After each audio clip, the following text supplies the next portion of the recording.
witamy z Trzemeszna, Tak. miejscowości niedaleko Gniezna. Godzinę od Poznania Tak, się no jedzie. pociągiem. My jesteśmy ekoturystami. Nie wytwarzamy spalin zbędnych. No i co? Miasto ma niecałe 8 tysięcy mieszkańców. Tak, dosyć małe.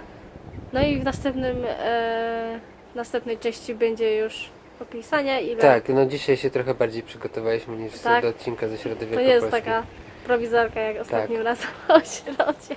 Tak, tym razem będzie lepiej, zapewniamy. To zapraszamy. Za chwilę zobaczenia. No tak jak mówiliśmy przed chwilą, teraz kilka informacji o Trzemesznie. Miasto uzyskało prawa miejskie pod koniec XIV wieku, około 1380 roku. No i jest związane z kilkoma ważnymi postaciami, na przykład ze świętym Wojciechem, którego posiada w swoim herbie.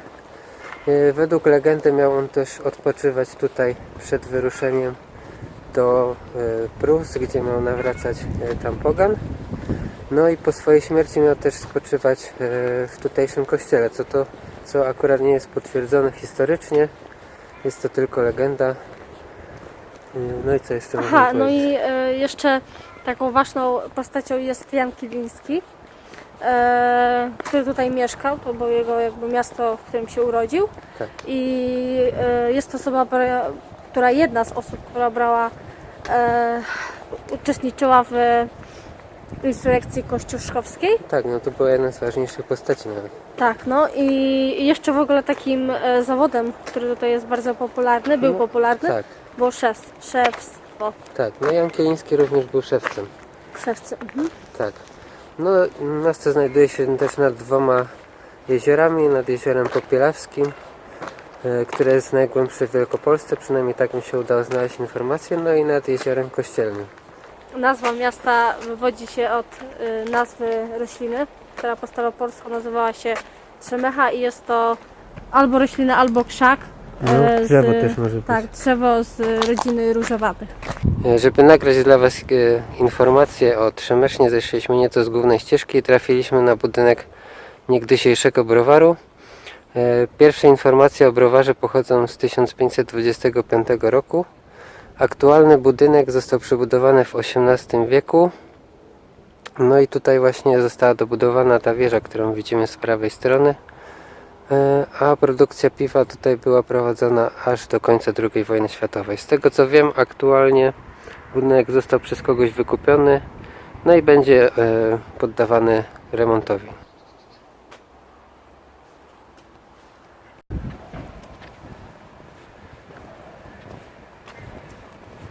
Na jednym z placów, w drodze do Bazyliki, znaleźliśmy pomnik Jana Chylińskiego. Tak, i po drodze też widziałem już jakiś zakład szewski, także chyba się potwierdza to, że to jest miasto związane z szewstwem.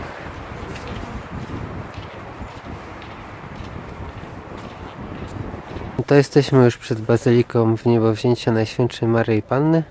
Aktualny wygląd budynku pochodzi z 1781 roku, kiedy zakończyła się przebudowa z inicjatywy opata Michała Kosmykowskiego.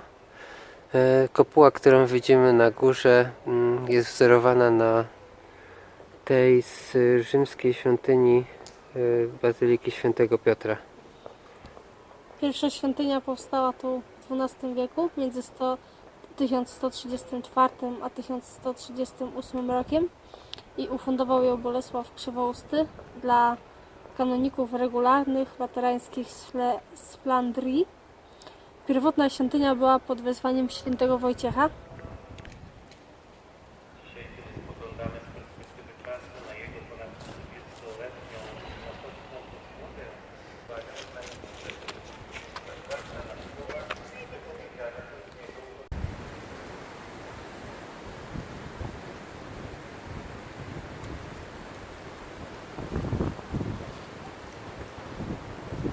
Jak Ci się podobało w bazylice?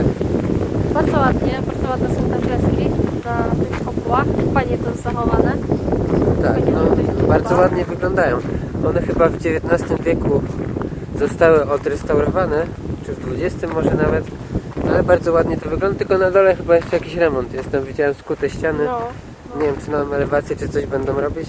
Ale na samym wejściu są te kolumny z Tak, z XII XII wieku. Na tej tablicy mi się nie udało znaleźć, która też niby miała być z XII wieku. Ale to tam też było takie miejsce archeologiczne. Tak, tylko że Może zamknięte. tam to jest, ale to było zamknięte. No i chyba takim czasem udostępnionym na odwiedziny, na zwiedzanie odwiedziny jest właśnie pomiędzy tą 11:30 Między jak mszami się po koń, prostu. tak, a 15, bo o 15 jest kolejna msza.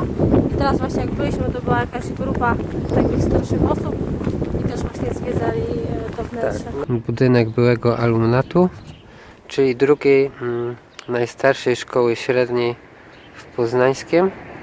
Została ona założona w 1776 roku przez Michała Kosmowskiego i w XVIII wieku była to szkoła sześcioklasowa i mogli do niej uczęszczać chłopcy z różnych warstw społecznych, również od ubogiego chłopstwa. I w przypadku tych niezamożnych dzieci chłopów mogli ubiegać się o stypendium, czyli alumnat, ale ta liczba była ograniczona tylko do 12 i stypendia te były opłacane ze specjalnej fundacji i po ukończeniu nauki w szkole absolwenci mogli kontynuować naukę na uczelniach. Tak, czyli no to było trochę tak jak teraz, czyli nauka dla każdego. No, w tych czasach, kiedy no, nie każdy umiał czytać i pisać, czyli no, to było coś, wydaje mi się, ważnego w tym regionie. To pewnie stypendia dawali dla tych bardziej takich uzdolnionych, mi się wydaje. No tak, oczywiście, to nie było tak, że każdy sobie mógł przyjść, tylko no, tutaj mnisi wybierali tych najzdolniejszych mieszkańców, znaczy najzdolniejszych chłopów, no bo mieszczanie i szlachta musiała sama opłacać No. tutaj naukę. No, z tego co wyczytałem, to też był taki wymóg, żeby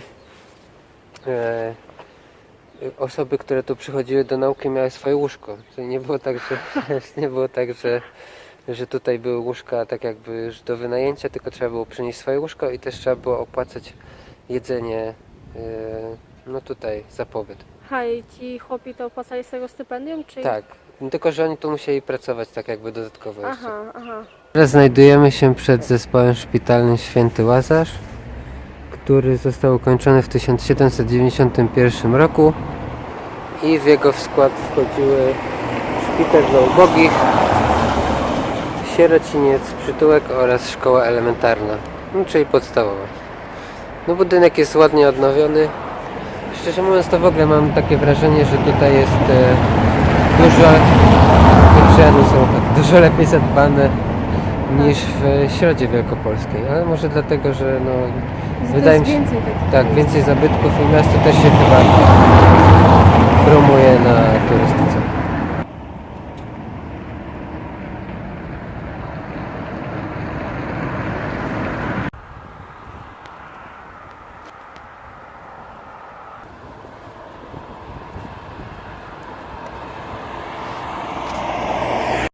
Na obrzeżach miasta jest usytuowana wieża ciśnień. Ona została oddana do użytku w 1906 roku. Jej wysokość sięga 41 metrów i jest ona umiejscowiona na takiej... No w górku, no Tak, nie jest w górku. jakieś wysokie.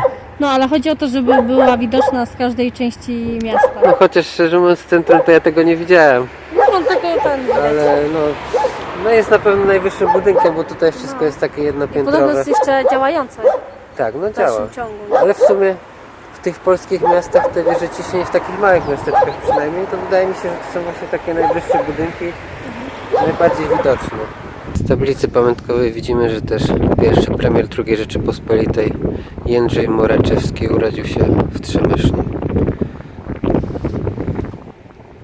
Częścią historii Trzemeszna jest też Hipolit Cegielski, jeden z największych przemysłowców XIX wieku, który jak wiemy założył wielką fabrykę w Poznaniu. Z tego co wiem, to ona chyba nawet do dzisiaj działa po restrukturyzacji pewnie.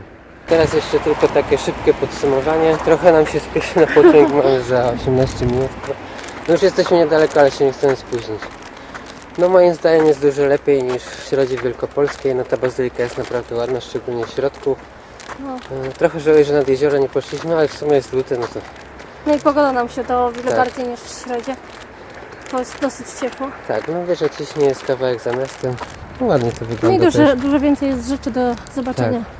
No i miasto moim zdaniem jest też dużo lepiej zachowane niż w środzie. Tam są te budynki obdrapane, to jest dużo ładniej. Tutaj jeszcze reklama piekuś. I ciepło. Tak, jakie to są ręcznie robione, tak? No, Czekoladowe, takie jak ty lubisz już mi najbardziej. się topią. O kurde. Trzeba będzie szybko zjeść w pociągu, żeby się nie rozwaliło całkiem, zanim do Poznania dojedziemy. No także to zeszło nam 3 godziny, także myślę na spokojnie to by można było w 5 jeszcze nad jezioro pójść. No w takim okresie letnim to można nawet cały dzień tutaj spędzić. Tak.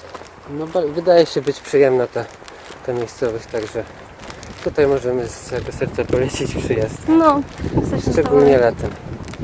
No to trzymajcie się, subskrybujcie, łapka w górę, dzwoneczek i do zobaczenia w następnym filmie. Do zobaczenia.